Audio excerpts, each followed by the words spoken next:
Good evening मेरे प्यारे साथियों। कैसे हैं आप सभी।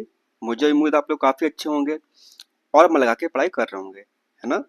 आज आपका बेटा क्लास नंबर बी वाली आपकी है, किसकी, जो आपका पेपर हुआ था आपका आज सितंबर 21 को आपका, जो कि आपका फर्स्ट शिफ्ट वाला था, है ना। आप चिंता मत कीजिए, चाहे कुछ भी हो जाए, आपके एग्जाम से पहले आपके मिनिमम आपके 800 प्लस आपके एमसीक्यू समझ से सॉल्व करेंगे। वो भी मतलब वो वाले आपके एमसीक्यू होंगे जो आपके प्रीवियस ईयर में आपके आए हुए थे। कब आए थे बेटा, जो आपके इससे पहले जो एग्जाम हुआ था 21 में, वो जो आपके सवाल आए हुए थे, हम उन्हीं को डिस्कस करेंगे, है ना। और करते भी हैं हम लोग। तो फिर चलिए, आज का मोटिवेशन हमारा वो क्या है कि अगर नदी ही रास्ता है, अगर नदी ही रास्ता है तो तैरना तो पड़ेगा, है ना। अब अगर आपके किस्मत में मतलब मेहनत करना लिखा हुआ है, तो मेहनत तो आपको करनी पड़ेगी, चाहे आप कैसे भी करें, है ना। रो के करें या हंस के करें, करना तो आपको काम करना ही पड़ेगा आपको। तो चलिए, आज का पहला सवाल क्या है बेटा आपका। तो आज का फर्स्ट क्वेश्चन आपका है, an isotope of gas is used as a fuel in nuclear reactor. किसकी बात हो रही है, तो यहाँ पर बात हो रही है कि जो आपका न्यूक्लियर रिएक्टर होता है, क्या बेटा आपका नाभिकीय रिएक्टरों में जो ईंधन होता है, वो किसके जो होता है मतलब एलिमेंट आपका, उसमें किया जाता है। हमारे पास ऑप्शन है iodine, hydrogen, uranium and cobalt.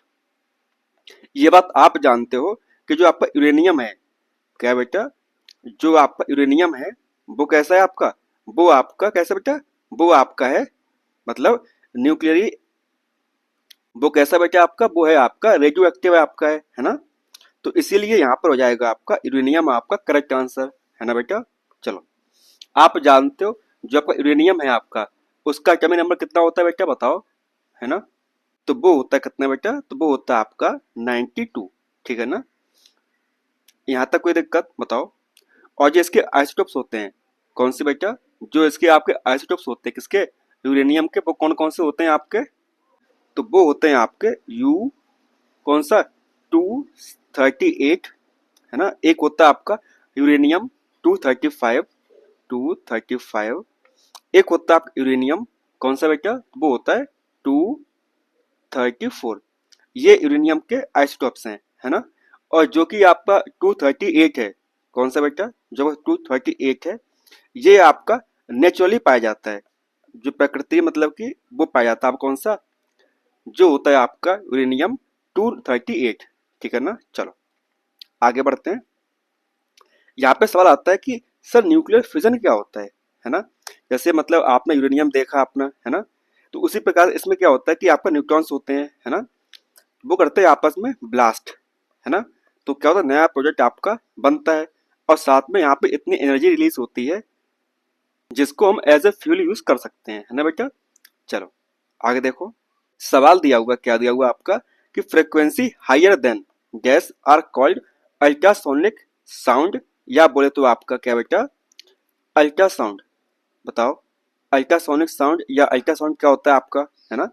Gas से अधिक आवृत्ति की ध्वनियों को पराश्रव्य ध्वनि या पराध्वनि कहा जाता है। बताओ, उससे पहले आपकी जो एनसीईआरटी है वहां पे लिखा हुआ है साफ साफ, क्या लिखा हुआ है देखिए, कि ऑडिबल रेंज जो होगी आपकी इंसान की, वो कितनी होगी बेटा आपकी, बताओ। देखो, जो ऑडिबल रेंज होगी आपकी इंसानों की, ह्यूमन बींग्स की, वो कितनी होगी, अबाउट 20 हर्ट्ज से लेकर 20,000 हर्ट्ज के बीच में, है ना। कितनी होगी बेटा, 20 हर्ट्ज से लेकर 20,000 हर्ट्ज तक आपकी रहेगी, है ना। ओके। और यहाँ पे लिखा हुआ है अल्ट्रासाउंड, क्या लिखा हुआ है बेटा, देखो यहाँ पे लिखा हुआ है इंफ्रासोनिक साउंड। अब ये कौन सा होता है, देखो, वो फ्रीक्वेंसी कितनी, बिलो 20 हर्ट्ज, जिसे हम क्या बोलेंगे, इसे हम बोलेंगे इंफ्रासाउंड। क्या बोलेंगे बेटा, तो उसे हम बोल देंगे इंफ्रासाउंड बोल देंगे, है ना। और रुको यहाँ पे, और अगर आपका है frequency higher than 20 kilo hertz, यानी कि 20,000 से ऊपर आपकी जो फ्रीक्वेंसी है ज्यादा है, तो उसे बोलेंगे अल्ट्रासोनिक या अल्ट्रासाउंड। क्या बोलेंगे बेटा, अल्ट्रासोनिक या अल्ट्रासाउंड बोलेंगे, है ना। और ये कौन कौन से एनिमल्स निकालते हैं, जैसे ये आपका हो गया डॉल्फिन हो गई आपकी, बैट हो गया आपका, चमगादड़ आपका, है ना, परपोसेस हो गया आपका। ये क्या करते हैं, ये आपका निकालते हैं अल्ट्रासाउंड निकालते हैं आपके, ठीक है ना। तो समझ में आया आपको बेटा। और जो आपके वेल और जो एलिफेंट होते हैं, वेल और जो आपके एलिफेंट होते हैं, वो क्या करते हैं, वो निकालते हैं इंफ्रासाउंड, यानी कि 20 हर्ट्ज से कम। तो आपके पास तीन चीजें होंगी, 20 हर्ट्ज से नीचे तो क्या हो गया बेटा आपका इंफ्रासाउंड हो गया, और 20 से लेकर 20,000 हर्ट्ज तक क्या हो गया आपका, तो वो हो गया आपका ऑडिबल साउंड। और 20,000 से ऊपर जो फ्रिक्वेंसी होगी उसे क्या बोलेंगे, उसे बोलेंगे अल्ट्रासाउंड। तो बात समझ में आई। तो आपके पास क्या है बेटा, आपका 3 पॉइंट हो गए आपके, ठीक है ना। चलो, तो क्या हो जाएगा आपका इसका आंसर, तो इसका आंसर हो जाएगा आपका 20 किलो हर्ट्ज, यानी कि 20,000 हर्ट्ज आपका इसका आंसर हो जाएगा। चलो आगे देखो, यहाँ पे लिखा हुआ है, क्या लिखा हुआ है देखो, विच of the following statement is not correct.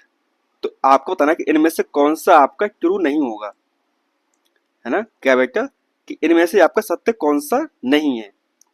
अब ऑप्शन नंबर ए क्या बोल रहा है आपसे, बताओ। तो वो आपसे बोल रहा है कि द फ्यूज वायर, क्या बेटा, जो आपका फ्यूज वायर है high resistance than that of electrical wire, यानी कि जो आपका फ्यूज है उसका क्या होगा, हाई रेजिस्टेंस होगा, है ना, as compare to electric wire. ये तो बिल्कुल सही बात है ना, कि फ्यूज तार का प्रतिरोधक विद्युत तार की तुलना में क्या होगा, अधिक होगा। ये तो बिल्कुल सही बात है कि ऐसा होगा आपका, है ना।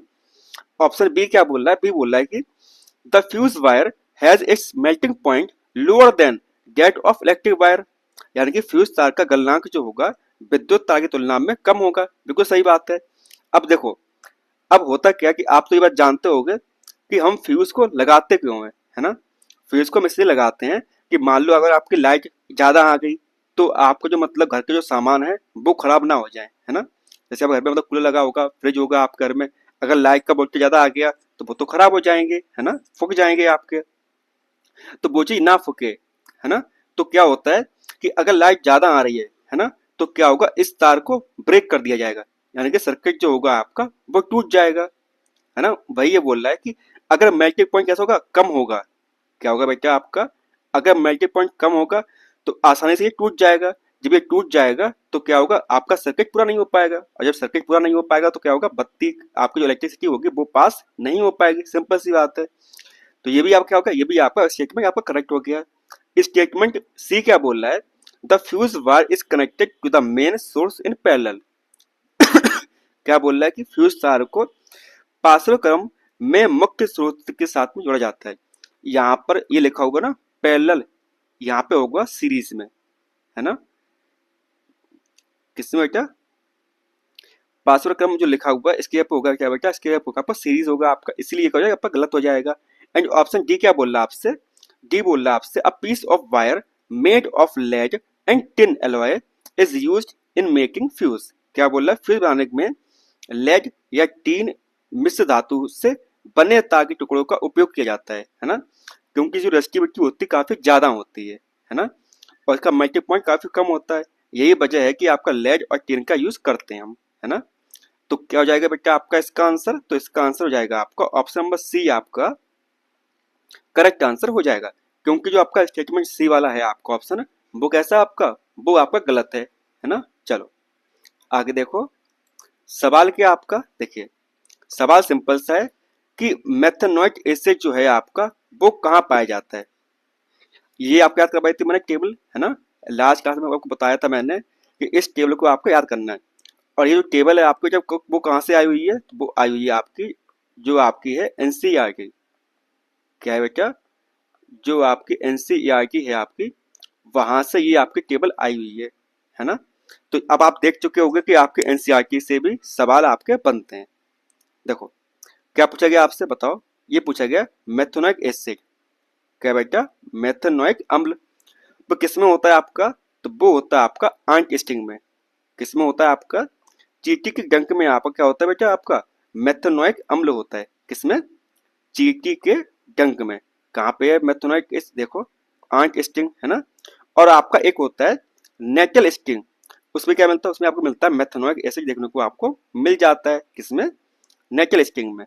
चलिए आगे देखिए, यहाँ पे लिखा हुआ है which of the following is non metal, कौन सा नॉन मेटल है, एग्जिस्ट इन डिफरेंट फॉर्म्स, कि अलग अलग फॉर्म में वो आपको देखने को मिलता है। कौन सा ऐसा आपका नॉन मेटल है। यानी कि निम्नलिखित में से कौन सी एक अधातु है, कौन सी अधातु है आपकी जो कि विभिन्न रूपों में मौजूद हो सकती है। हमारे पास ऑप्शन ए है लिथियम, ऑप्शन बी है कार्बन, ऑप्शन सी हमारे पास में गैलियम एंड ऑप्शन डी हमारे पास में क्या है बेटा, तो वो है आपका आयोडीन। बताओ इसका आंसर क्या होगा। तो इसका आंसर होगा बेटा आपका क्या, इसका आंसर होगा आपका कार्बन। क्या होगा आपका, इसका आंसर होगा आपका कार्बन हो जाएगा आपका।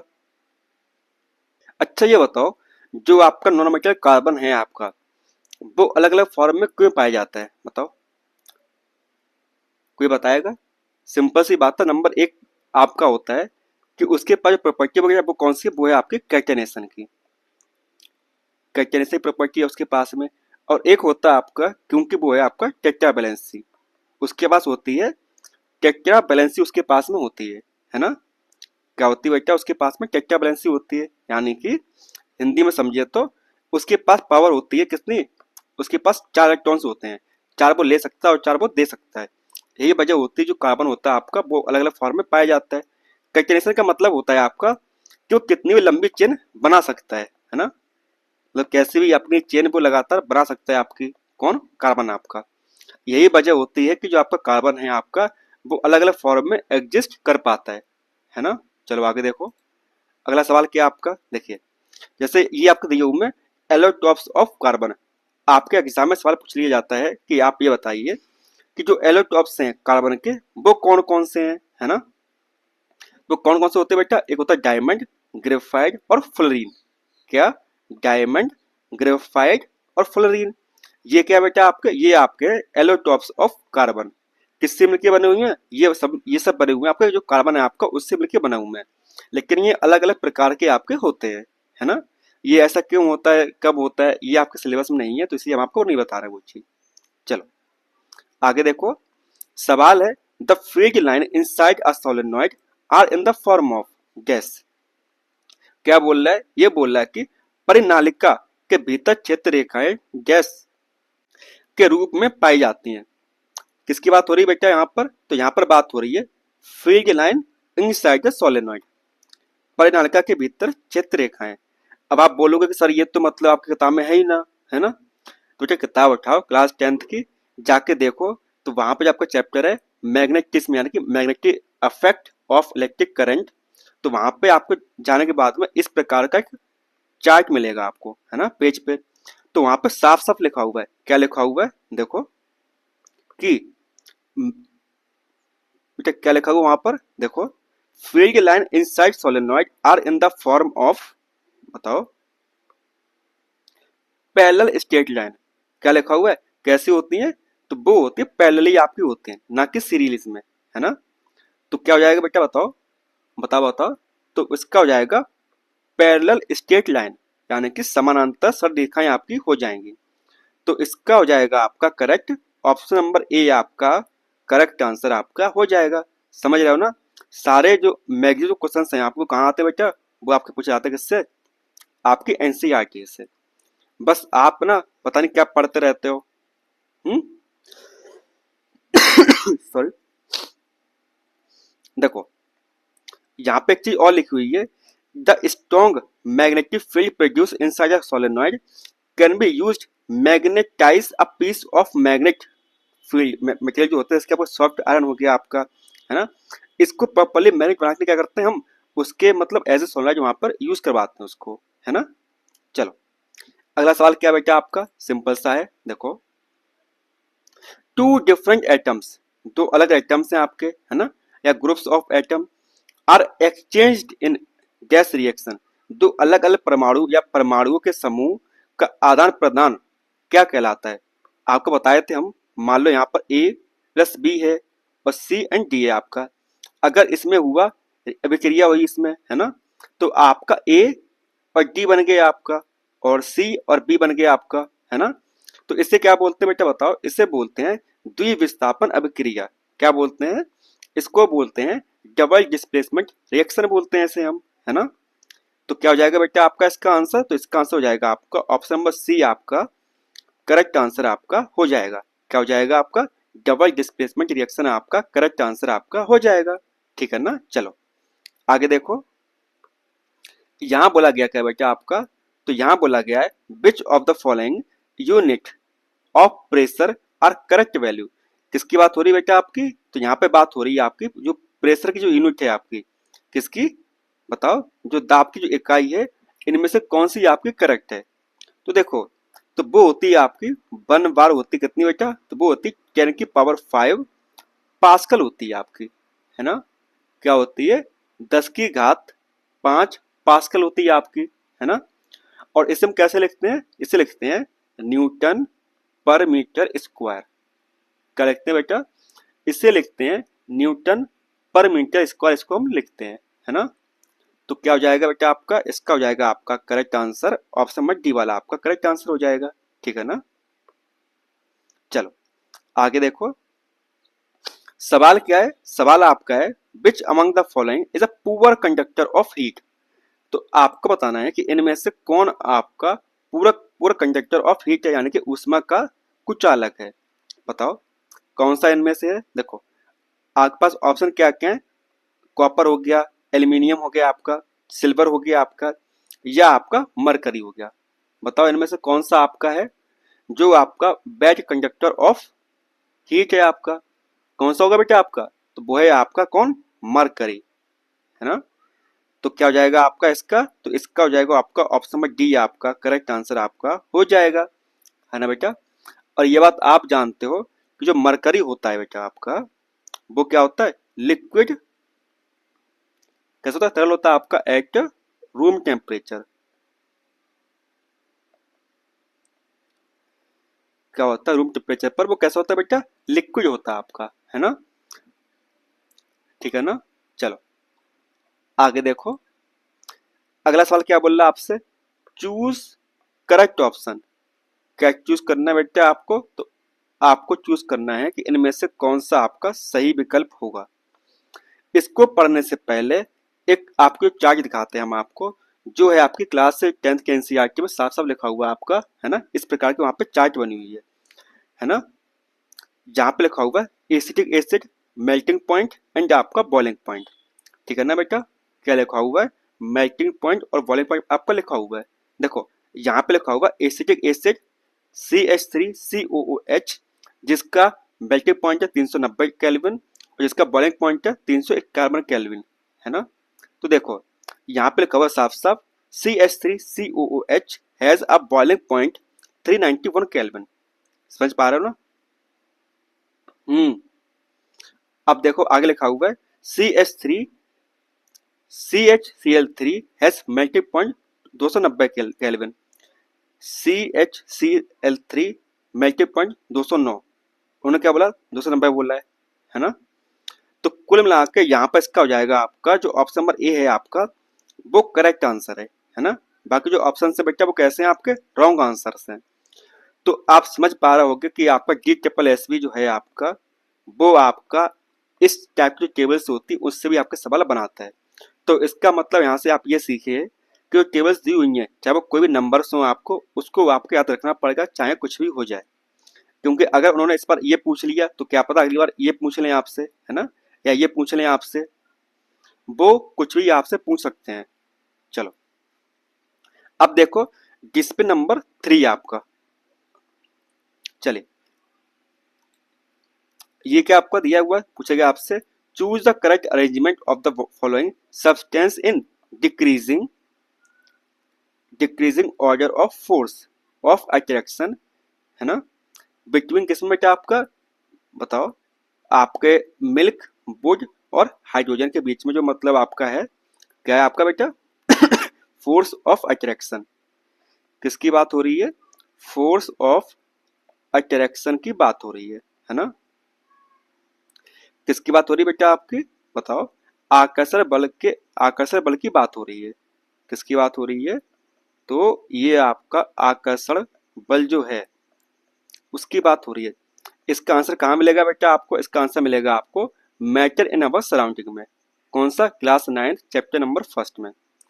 तो देखो जो फोर्स ऑफ अट्रैक्शन है ना बेटा, किस पे ज्यादा होता है बताओ, वो होता है आपका सॉलिड, लिक्विड एंड आपका गैस, ठीक है ना। किसमें बेटा, ठोस, तरल और आपका गैस में। तो इनमें से ठोस कौन सा बेटा आपका, बताओ। ठोस कौन सा आपका, लकड़ी है ना। ठोस क्या आपका बेटा बताओ। ठोस आपकी वुड हो जाएगी। क्या हो जाएगी, ठोस आपकी लकड़ी हो जाएगी आपकी, है ना। लिक्विड क्या हो जाएगा आपका, मिल्क हो जाएगा। दूध आपका क्या हो जाएगा, आपका दूध आपका लिक्विड हो जाएगा। और गैस कौन सी आपकी है, तो गैस आपकी है हाइड्रोजन, है ना। तो समझ पा रहा हो ना। तो इसका सीक्वेंस क्या बनेगा बेटा आपका, इसका सीक्वेंस बनेगा आपका इस प्रकार से, है ना। वुड, मिल्क और आपका हाइड्रोजन। तो इसका हो जाएगा आपका correct answer option number A आपका करेक्ट आंसर आपका हो जाएगा। ठीक है ना। चलिए आगे बढ़िए। सवाल क्या है कि which of the following is incorrect. किसकी बात हो रही है बेटा, यहाँ पर हो रही है, आपको बताना इनकरेक्ट बताना है ना। किसके रिगार्डिंग बताओ। Writing the number of electrons in different energy level of a cell. क्या बोल रहा है कि अलग अलग जो इलेक्ट्रॉन्स होते हैं उनको किस प्रकार से लिखा जाएगा, फिल किया जाएगा, उसके हिसाब से आपको बताना है कि इनमें से कौन सा आपका सही होगा, है ना। ऊर्जा स्तरों या कोषों में इलेक्ट्रॉन की संख्या लिखने जो नियम होता है उसके संबंध में इनमें से कौन सा आपका गलत है ना बेटा। क्या बताना है इनमें से आपका कौन सा गलत है। उससे पहले हाँ ओके, देखो ऑप्शन फर्स्ट क्या बेटा आपका। ऑप्शन फर्स्ट है आपका बोल रहा है कि maximum number of electrons present in a cell in a given by the formula of 2n square.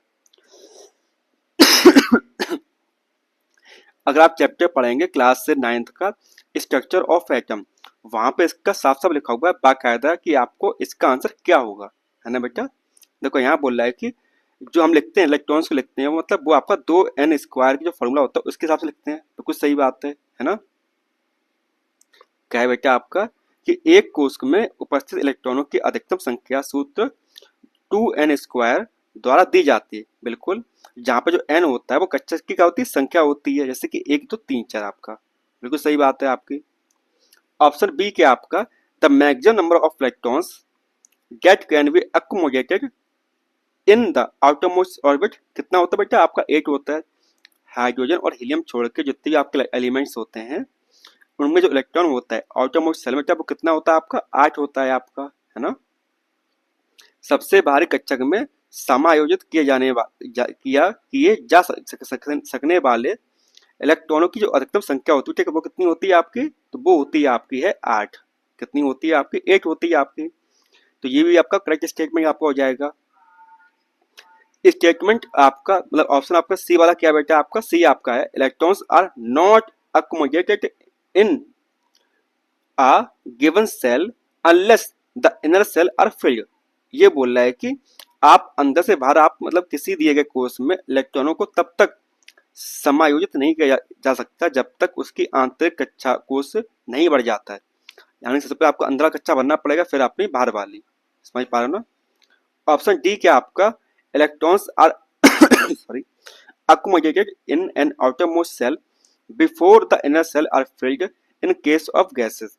यानी कि गैस के केस में क्या आप अंदर वाली कक्षा को भरने से पहले बार बार कक्षा भर सकते हैं, बिल्कुल नहीं। तो इसका हो जाएगा आपका ऑप्शन नंबर डी आपका करेक्ट आंसर, क्योंकि ये आपका जो स्टेटमेंट बेटा वो कैसा आपका गलत ऑप्शन है आपका, है ना। चलो आगे देखो, लिए आगे देखिए। सवाल है आपका विच of the following is incorrect statement. तो इनमें से कौन सा आपका गलत स्टेटमेंट है ये आपको बताना है। इनमें से कौन सा आपका गलत है। देखो ये जो सवाल है ना इसका आंसर कहाँ मिलेगा बेटा आपको, matter in our surrounding sorry is matter around us pure.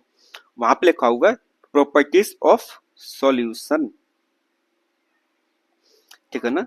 अब देखो यहाँ पे लिखा हुआ आपका ऑप्शन नंबर ए, वो क्या आपका बेटा देखो अ solute particle of a solution can be separated from the mixture by the process of filtration. देखो जो सॉलिड पार्टिकल्स हैं आपके can not be separated from the mixture by the process of filtration. यहाँ लिखा हुआ है कि इनको आप अलग नहीं कर सकते हो किसकी हेल्प से, फिल्ट्रेशन की हेल्प से। जबकि यहाँ पे लिखा हुआ क्या बेटा, यहाँ पे लिखा हुआ है can be separated by the process of filtration. तो ये क्या हो जाएगा बेटा आपका, ये आपका साफ साफ गलत हो जाएगा, है ना। क्या बोल रहा है ये, विलयन के विलय कणों को निस्यंदन कि प्रक्रिया द्वारा क्या किया जा सकता है, मिश्रण को अलग किया जा सकता है? ऐसा तो नहीं होता है। किसमें? सॉल्यूशन में, है ना। देखो अगला ऑप्शन क्या है, a solution is a homogeneous mixture. जो सॉल्यूशन है आपका वो क्या बेटा, आपका होमोजेनियस मिक्सचर है। बिल्कुल सही बात है। सॉल्यूशन क्या है बेटा आपका, सॉल्यूशन एक आपका होमोजेनियस मिक्सचर है आपका, बिल्कुल है। देखो एक विलयन क्या है, एक सममांगी मिश्रण है आपका, बिल्कुल सही बात है ना। स्टेट ऑप्शन सी क्या आपका, because of very small particle size, छोटा साइज होने की वजह से क्या होता है, they do not scatter a beam of light passing through a solution, so the path of the light is not visible in a solution. बिल्कुल सही बात है। क्या बोल रहा है, because of very small particle size they do not scatter a beam of light passing through the solution, so the path of the light is not visible in a solution। Because इसके वजह से मिला आपको कि बहुत छोटे कण होने के कारण क्या होता है, वे विलयन से गुजरने वाले प्रकाश की किरण को प्रकीर्णित नहीं करते हैं, इसलिए विलयन के प्रकाश का मार्ग दिखाई नहीं पड़ता है। यहाँ तक कोई दिक्कत नहीं होगी आपको, मुझे पता है। इस ऑप्शन डी के आपका, the particles of the solution are smaller than 1 nanometre, यानी कि जो आपके 10 की घात 9 है, 10 की घात -9 मीटर जो है आपका, उससे छोटा होता है आपका, है ना। अब देखो क्लैक्रा एनसीईआरटी आपका, देखिए the particle of solution are smaller than 1 nanometre in a diameter. यही वजह होती है कि उन्हें आप नेकेड आई से आप नहीं देख पाते हो। एक विलयन के कण व्यास में 1 नैनोमीटर से कैसे होते हैं, छोटे होते हैं। समझ पा रहे हो ना। एग्जैक्ट आपका एनसीईआरटी से ये सवाल आया हुआ आपका, है ना बेटा। चलो आगे देखो, तो क्या हो जाएगा आपका, तो इसका हो जाएगा आपका ऑप्शन नंबर ए आपका, एक सेकंड, हाँ ऑप्शन नंबर ए आपका करेक्ट आंसर आपका हो जाएगा बेटा। चलो अब देखो सवाल आपका एग्जैक्ट एनसीईआरटी से आया हुआ है। सवाल क्या है कि इनमें से आपको बताना कि गलत कौन सा होगा, है ना। देखो आपका लिखा हुआ, फर्स्ट लिखा हुआ है, क्या लिखा हुआ है, the main credit for classification of elements goes to John Wolfgang Dobereiner. क्या बोल रहा है कि तत्वों को वर्गीकृत करने का मुख्य श्रेय जॉन वोल्फगैंग डोबेनाइनर को दिया जाता है। जबकि ये बात आप जानते हो कि किसको दिया जाता है बेटा श्रेय, तो वो दिया जाता है किसको, मेंडलीफ को, है ना। पढ़ा होगा क्लास 10th में, है ना।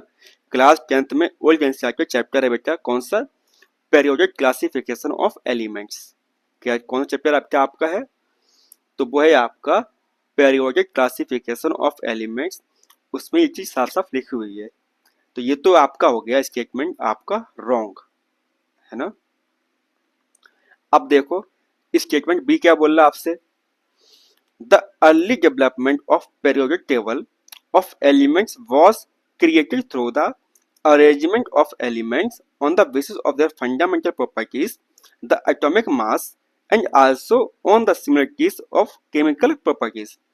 क्या बोल रहा है कि तत्वों की आवर्त सारणी का प्रारंभिक विकास किसकी बात हो रही है, शुरुआती दौर में क्या था कि उनके आधारभूत गुणधर्म, परमाणु द्रव्यमान और रासायनिक गुणों के क्या होती समानता के आधार पर व्यवस्थित किया गया था। बिल्कुल सही बात है। शुरुआती जो आपका मेंडलीव का जो शुरुआती दौर था, तो उन्होंने क्या किया था, उन्होंने किया था एटॉमिक मास पर। देन उसके बाद मतलब जो न्यू मेंडलीव टेबल आई थी, उसमें उन्होंने मतलब एज ए एटॉमिक क्या बेटा आपका एटॉमिक नंबर के हिसाब से उन्होंने लिखा था, है ना। समझ पा रहे हो ना। तो ये तो आपका हो गया स्टेटमेंट आपका करेक्ट, ठीक है ना। तो आपको बताना कि इनमें से कौन सा आपका गलत होगा। गलत कौन सा बेटा आपका, तो गलत है आपका ऑप्शन नंबर ए वाला, मतलब जो स्टूडेंट फर्स्ट है आपका। तो इसका हो जाएगा आपका ऑप्शन नंबर सी आपका करेक्ट आंसर आपका हो जाएगा। चलिए आगे बढ़ते हैं। चलिए अब देखिए सवाल क्या लिखा बेटा आपका, क्वेश्चन क्या है बेटा आपका, क्वेश्चन है आपका द मास ऑफ एल्यूमिनियम। बताओ मास ऑफ एल्यूमिनियम कितना होता है बेटा आपका, है ना। तो उसका होता है 27, है ना। 13 प्रोटॉन्स और 14 आपके न्यूट्रॉन्स। तो इसका हो जाएगा आपका ऑप्शन नंबर डी आपका करेक्ट आंसर आपका हो जाएगा, है ना। अच्छा ये बताओ जो एटॉमिक नंबर होता है, क्या बेटा जो एटॉमिक नंबर होता है आपका किसका, एल्यूमिनियम का, वो कितना होगा आपका, तो वो होता है आपका 13 होता है आपका, है ना। और मास नंबर कितना है आपका, बताओ। जो मास नंबर होता है आपका एल्यूमिनियम का, वो कितना होता है, तो वो होता है आपका 27। देखो ये बात आप जानते हो कि, क्या जानते हैं आप, जितने इलेक्ट्रॉन्स होंगे उतने ही आपके होंगे बेटा, आपके बताओ प्रोटॉन्स होंगे, है ना। तो यानी कि इलेक्ट्रॉन्स क्या होते हैं आपके, इलेक्ट्रॉन्स होते हैं बेटा, देखो जो आपका एटॉमिक नंबर होता है वही आपके इलेक्ट्रॉन्स होते हैं, और उन्हीं को हम प्रोटॉन्स मान सकते हैं।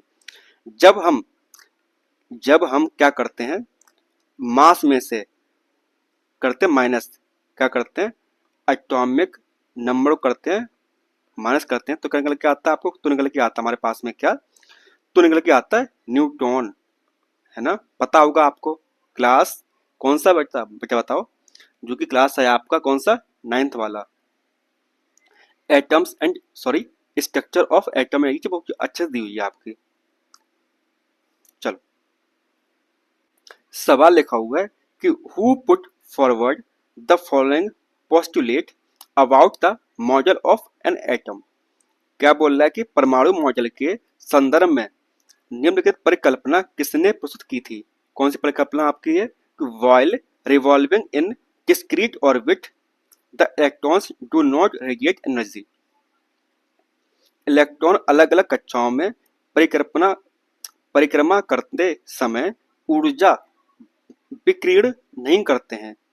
तो ऐसा कौन सा है, देखो आपके एनसीईआरटी, कौन सी बेटा, आपके एनसीईआरटी, वहां पे साफ साफ लिखा हुआ है कि नील बोर नाम के एक वैज्ञानिक थे, है ना, जिन्होंने कुछ पोस्टुलेट्स दिए थे, है ना, क्या दिए थे बेटा, कुछ अपने पोस्टुलेट दिए थे। उसमें उन्होंने साफ साफ लिखा हुआ था कि देखो, यहाँ पर देखो सेकंड लाइन में, while revolving in discrete orbit the electrons do not radiate energy। समझ पा रहा हो ना, कहाँ लिखा था, जो यहाँ पे लिखा गया है कि while revolving in discrete orbit electrons do not radiate energy, तो कौन होगा भैया आपका, तो आपका होगा नील बोर सर, आपके कौन हो जाएंगे, आपके नील बोर सर आपके हो जाएंगे। यानी कि जो आपका ऑप्शन नंबर डी है आपका, वो आपका करेक्ट आंसर है ना। और ये कहाँ से आया हुआ बताओ, तो ये आया हुआ बेटा आपका क्लास 9th के एनसीईआरटी से, स्ट्रक्चर ऑफ एटम से, है ना। जाओ जाके पढ़ो, अगर आपका पढ़ना का मन नहीं है वहाँ पे, तो टेलीग्राम चैनल पर इसकी पीडीएफ हम डाल देंगे, है ना। तो जाके सब चीजें वहाँ पे जाके आप पढ़ सकते हो, है ना।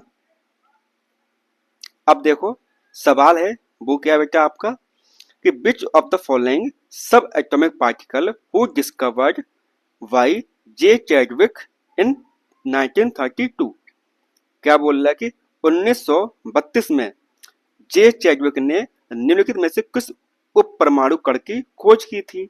आप सभी जानते हो ईंट पर नाच, है ना, पा, क्या बेटा, पा और रा। पा मतलब क्या होता है बेटा बताओ, प्रोटॉन, और एक सिंपल सा आपका है ईंट पर नाच। इसमें ईंट पे क्या होगा बेटा, ई मतलब आपका इलेक्ट्रॉन, और टा मतलब क्या होता है आपका चैडविक, है ना, नाच न्यूट्रॉन, एक मिनट, इलेक्ट्रॉन, और टा मतलब होता है आपका थॉमसन हो जाएगा, आपका क्या हो जाएगा, आपका थॉमसन हो जाएगा आपका। पा से क्या होता है, प्रोटॉन आपका, है ना, प्रोटॉन, और रा मतलब क्या होता है आपका रॉदरफोर्ड, है ना, कौन आपके रॉदरफोर्ड, ठीक है ना। और ना मतलब न्यूटन, है ना, और चा मतलब चैडविक आपके, न्यूटन, एक मिनट, न्यूटन, और चा मतलब आपके चैडविक आपके, है ना। तो क्या हो जाएगा आपका नाच, यानी कि न्यूटन, है ना बेटा। देखो क्या लिखा हुआ यहाँ पर, प्रोटॉन क्या है आपका अर्नस्ट रॉदरफोर्ड 1917, इलेक्ट्रॉन ये थॉमसन 1897, न्यूटन चैडविक 1932 में, ठीक है ना बेटा। चलो आगे देखो, सवाल क्या आपका, सवाल है where does the fertilisation in human female takes place. आप ये बताओ कि जो फर्टिलाइजेशन प्रक्रिया है वो इंसान जो ह्यूमन फीमेल्स हैं वो कहाँ पर होती है, मानव मादाओं में निषेचन जो प्रक्रिया होती है वो कहाँ पर होती है ना। देखो एनसीईआरटी में साफ साफ लिखा हुआ, क्लास 10th की एनसीईआरटी में हाउ टू ऑर्गेनाइज रिप्रोड्यूस, उस चैप्टर में साफ साफ लिखा हुआ है कि ये आपका वजन रिप्रेशन हो जाता है आपका, है ना।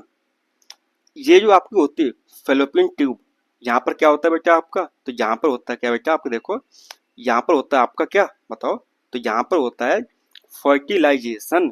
कहाँ होता है बेटा फर्टिलाइजेशन आपका, तो वो होता है आपका फेलोपियन ट्यूब में, है ना। कहाँ पर होता है बेटा आपका, जो आपका फेलोपियन ट्यूब रहता है वहां पर आपका होता है निषेचन, किसमें, मानव मादाओं में। चलिए आगे देखिए, सवाल क्या आपका, तो सवाल है आपका if we convert 287 kelvin to Celsius scale we will get, यदि हम 257 को सेल्सियस पैमाने में परिवर्तित करते हैं तो कितना केल्विन आपका हो जाएगा। देखो ये बात आप जानते हो कि 1 डिग्री सेल्सियस कितना होता है बेटा आपका 273, है ना, 0.15 केल्विन आपका होता है ना। आप सभी को पता है, क्या पता है, इतना होता है आपका। तो आपको क्या करना है बेटा, आपको करना है कन्वर्ट किसमें, केल्विन में। तो हम क्या करेंगे बताओ, तो हम करेंगे 287 में कर देंगे माइनस किसको, 273 को, है ना। तो कितना आ जाएगा बेटा बताओ, तो आ जाएगा हमारा सिंपल सा सॉरी, तो आ जाएगा अप्रोक्सीमेटली 14 डिग्री सेल्सियस आपका आ जाएगा। तो इसका हो जाएगा 14 डिग्री सेल्सियस आपका करेक्ट आंसर आपका हो जाएगा, ठीक है ना। इसको रखिएगा याद, है ना, कि 1 डिग्री सेल्सियस क्या होता है बेटा आपका 273.15 केल्विन आपका हो जाता है। आगे देखिए, यहाँ पे लिखा हुआ है सिंपल सा सवाल है कि वही मतलब same chapter class 10 how do organism reproduce, और सेम पेज पे आपका इसका आंसर मिल जाएगा आपको। वो क्या है, which of the following contraceptive methods, किसकी बात हो रही है बेटा, तो कॉन्ट्रासेप्टिव मेथड्स की बात हो रही है, इंटरफेयर, है ना, with ovulation and prevent release of ओवा फ्रॉम द ओवरी। क्या बेटा, ओव्यूलेशन से आपको बचाता है ना, और प्रिवेंट करता है, रिलीज को रोकता है, मतलब किसको, ओवा को, कहाँ से, ओवरी से निकलने को। क्या बोल रहा है बेटा आपसे, तो ये बोल रहा है कि निम्नलिखित में से कौन सी गर्भ निरोधक विधि, किसकी बात कर रहे हैं बेटा, गर्भ निरोधक विधि की बात कर रहे हैं, है ना, जो कि अंडोत्सर्ग में बाधा डालती है, ओके, और अंडाशय से अंड को निकलने से रोकती है। बताओ ऐसा कौन सी चीज होती है बेटा आपकी। हमारे पास ऑप्शंस क्या क्या है, हमारे पास ऑप्शन है diaphragm, copper T, oral contraceptive pills and आपका ट्यूबेक्टोमी। देखो तो क्या हो जाएगा आपका इसका आंसर हो जाएगा ओरल कॉन्ट्रासेप्टिव पिल्स आपका आंसर हो जाएगा, है ना, मौखिक गर्भ निरोधक गोलियां आपकी। देखिए अगर बात की जाए ट्यूबेक्टोमी की, किसकी बात की जाए बेटा, अगर बात की जाए ट्यूबेक्टोमी की बात की जाए, तो इसमें क्या होता है, इसमें जो ट्यूब है आपकी, जो कि फेलोपियन ट्यूब है, इसे हम काटेंगे, यहाँ से क्या करेंगे, कट लगाएंगे और यहाँ से सिल देंगे। क्या कर दे बेटा, यहाँ से हम सिल देंगे, है ना। तो जो यहाँ से आपका जो उबा भर रहा है ना, वो इस पाथ पर नहीं जा पाएगा। तो जो यहाँ पर नहीं जा पाएगा तो आपका ओवुलेशन नहीं हो पाएगा, फर्टिलाइजेशन आपका नहीं हो पाएगा बेटा, है ना। ये देखो इसको बोलते हैं ओरल कंट्रासेप्टिव पिल्स बोलते हैं, और जो फीमेल्स मतलब इसको मंथली यूज करती हैं, खाने में लेती हैं, है ना। इस प्रकार की मेडिसिन आपकी रहती हैं, ठीक है ना बेटा। चलो, और ये है आपका कॉपर टी, ये क्या बेटा आपका, तो ये है आपका कॉपर टी। अब इसमें क्या होता है, इसमें आपका ये कॉपर का बना होता है आपका, है ना, मतलब कॉपर इसमें एलिमेंट्स आपका रहता है, और ये टी के आकार का होता है ना। ये आपका वजाइना में डालकर क्या होता है, वहां पर से ओपन कर दिया जाता है। तो मतलब ये आपका ओवुलेशन क्या करता है, मतलब प्रिवेंट करता है वहां पे, यानी कि कॉपर आपका मात्रा अधिक होगी किसमें, वजाइना पोर्शन के अंदर।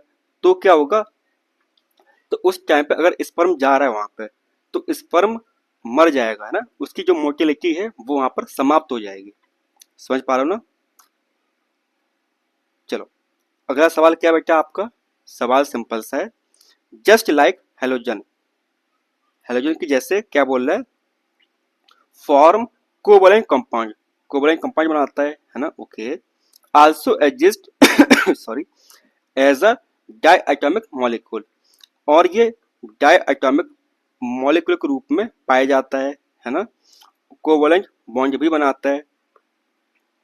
And it combine with metals and non metals, और ये धातु और अधातु के साथ में कंबाइन भी हो जाता है। क्या बोल रहा है कि हेलोजन के समान है, सहसंयोजक यौगिक का बनाता है ना। द्वि परमाणुक अणुओं का निर्माण करता है ना। धातुओं और अधातुओं के साथ में संयुक्त होकर क्या बनाता है, बॉन्ड बनाता है। तो बताओ ऐसा कौन सा होगा, तो ऐसा होगा सिर्फ और सिर्फ एक, वो है हमारे हाइड्रोजन भैया आपके। चलो, तो इसका हो जाएगा आपका ऑप्शन नंबर सी, आपका करेक्ट आंसर आपका हो जाएगा। चलिए देखिए, सवाल आपसे पूछा जाता है कि आइसोटॉप्स ऑफ हाइड्रोजन क्या होता है ना, और कौन कौन से होते हैं। तो वो आपके सिर्फ और सिर्फ तीन होते हैं। कौन कौन से बेटा, प्रोटियम, ड्यूटेरियम एंड आपका टाइटियम, ठीक है ना। ये सब क्या है, ये सब आपके आइसोटॉप्स हैं, किसके बेटा, आपके हाइड्रोजन के। आपको दे रहे हैं होमवर्क, है ना, जाके बताना कि कौन से में, प्रोटियम में, ड्यूटेरियम में और टाइटियम में ऐसा क्या अंतर होता है ना, जिसकी वजह से ये अलग अलग प्रकार के पाए जाते हैं। ये है आपका होमवर्क। चलो आगे देखो, सवाल है the molecules of soap, the molecule of soap are sodium और potassium salt of long chain dash acid. क्या बोल रहा है, साबुन के अणु दीर्घ श्रृंखला वाले डैश अम्ल के सोडियम और या पोटेशियम लवण होते हैं। किसके होते हैं बेटा, तो वो होते हैं आपके कार्बोक्सिलिक एसिड के आपके होते हैं, है ना। किसके होते हैं, आपके कार्बोक्सिलिक अम्ल के होते हैं। कौन, आपके, बताओ, साबुन के जो अणु होते हैं आपके। आगे देखो, सवाल सिंपल सा है, क्लास 9th की एनसीईआरटी है आपकी, है ना, फंडामेंटल यूनिट्स ऑफ लाइफ में। क्या बोल रहा है, ये बोल रहा है कि आपको बताना कि इनमें से कौन सा आपका रॉन्ग है, गलत है आपका।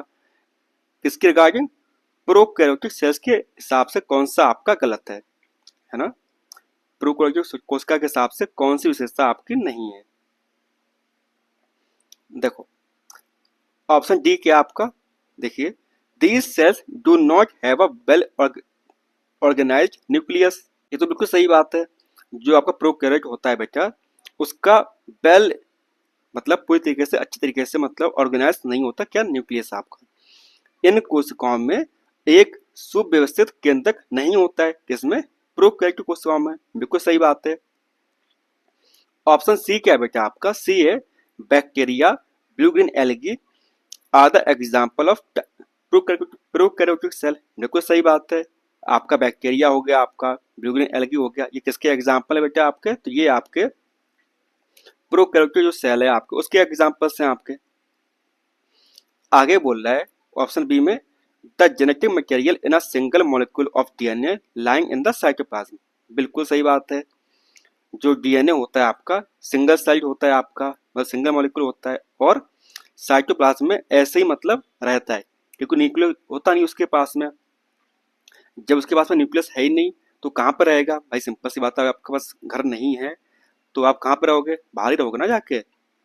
कोशिका अनुवांशिक पदार्थ कोशिका द्रव्य में डीएनए का एक एकल अणु होता है, किसमें, प्रोकैरियोट्स में। बिल्कुल सही बात है। ऑप्शन ए क्या है यहाँ बोल रहा है कि membrane bond organelles such as mitochondria, endoplasmic lysosomes, chloroplast, nucleolus etcetera are present within cytoplasm. ये सब कहाँ मिलते हैं बेटा, ये सब मिलते हैं आपको यूकैरियोट के अंदर। कहाँ पर, कोशिका द्रव्य के अंदर झिल्लीबद्ध, ठीक, झिल्लीबद्ध की बात हो रही है ना। ये कहाँ मिलेंगे आपको, ये मिलेंगे आपको यूकैरियोट्स में मिलेंगे आपको।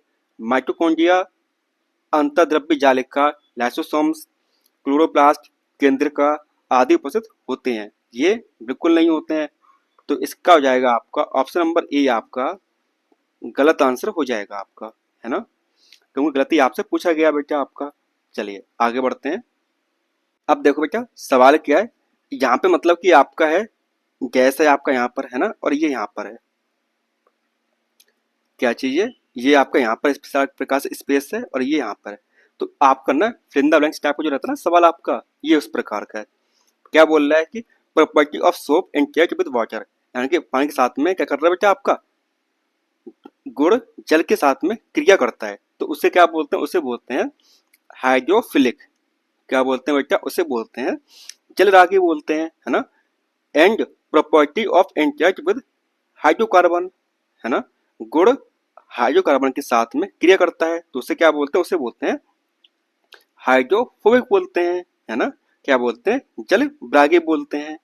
तो इसका हो जाएगा आपका ऑप्शन में डी, आपका करेक्ट आंसर आपका हो जाएगा, ठीक है ना। चलो आगे देखो, सवाल क्या है, सवाल सिंपल सा है, जो कि आपका क्लास 10th की एनसीईआरटी है, कार्बन एंड कंपाउंड, वहां से आपका आया हुआ है। सवाल क्या देखो, यहाँ बोल रहा है कि आपको बताना इनमें से कौन सा आपका करेक्ट होगा आपको, है ना, कौन सा आपका करेक्ट होगा। देखो स्टेटमेंट फर्स्ट क्या है बेटा आपका, देखो कार्बन इज टेट्रावैलेंस, बिल्कुल सही बात है ना, because it has 4 balance of electrons. जो कार्बन है आपका वो चतुर संयोजन होता है आपका, बिल्कुल, क्योंकि इसमें 4 संयोगिता पाई जाती हैं। तो ये तो आपका करेक्ट हो गया आपका। स्टेटमेंट सेकंड क्या आपका, कि covalent bond molecule are seen to have weak bond within the molecule but intermolecular force are strong. क्या बोल रहा है, देखा गया है कि संयोगिता संबंधित अणुओं के अंदर अणु के आवंत दुर्बल होते हैं लेकिन अंतर आणविक बल प्रबल होते हैं। तो ये तो आपका सबसे गलत है आपका, तो इसका सिर्फ और सिर्फ आपका जो आपका ऑप्शन नंबर ए है आपका, मतलब स्टेटमेंट फर्स्ट आपका जो है वही आपका करेक्ट है ना। चलो class 9th NCERT fundamental unit of life में साफ साफ लिखा हुआ है कि सुसाइडल बैग आपका क्या होता है ना। आत्मघाती थैली कौन सी होती है बेटा आपकी, तो वो होती है आपकी लाइसोसोम। कौन सी होती है आपकी, तो वो होती है आपकी लाइसोसोम्स होती है आपकी। चलो ये आपका एनसीईआरटी में लिखा हुआ साफ साफ, है ना, क्या लिखा हुआ है, सुसाइडल बैग ऑफ क्या सेल क्या होती है बेटा आपकी, लाइसोसोम आपकी रहती है। जाके पढ़ के देखिएगा वहां पे, है ना। देखो अगला सवाल क्या बेटा आपका, सिंपल सा सवाल है आपका, बस आपको आना चाहिए। क्या बोल रहा है, देखो विच of the following is not, किसकी बात हो रही है बेटा, नॉट की बात हो रही है, not conducted by Rutherford from, किसकी, रदरफोर्ड, है ना, from the alpha particle of scattering of elements experiment. Rutherford द्वारा अल्फा कण की तो यहाँ पे क्या होगा, यहाँ पे आपका अल्फा कण होगा आपका, है ना, अल्फा कण प्रकीर्णन प्रयोग में कौन सा निष्कर्ष आपका गलत है, नहीं निकाला जा सकता है। तो कौन सा नहीं निकाल सकते हैं, जो कि आपका फर्स्ट वाला है, एटम इज इनविजिबल एंड इंडेस्ट्रक्टिबल, परमाणु अविभाज्य हैं एवं अविनाशी हैं। आपके class 9th structure of atom, है ना, साफ साफ लिखा हुआ है, जाके से पढ़ो जाके, है ना। पीडीएफ आपको टेलीग्राम चैनल पे आपको मिल जाएगी। चलिए बेटा क्वेश्चन नंबर 18 क्या आपका, देखो सिंपल सा सवाल है ना। देखो यहाँ पर एक चीज याद रखना, आपका ये सवाल आपका एग्जाम में पूछा गया और ये सवाल आपके एनसीईआरटी में साफ साफ दिया हुआ है, समझ रहे हो ना, बिल्कुल सेम क्वेश्चन है, बस यहाँ पर ये आप उन्होंने दिया है 50 kg कर दिया है ना, और यहाँ पर है 40 kg। बाकी जो भी डाटा है बेटा सब कुछ सेम है, देख रहे हो ना, सब कुछ सेम है, देख पा रहे हो आप।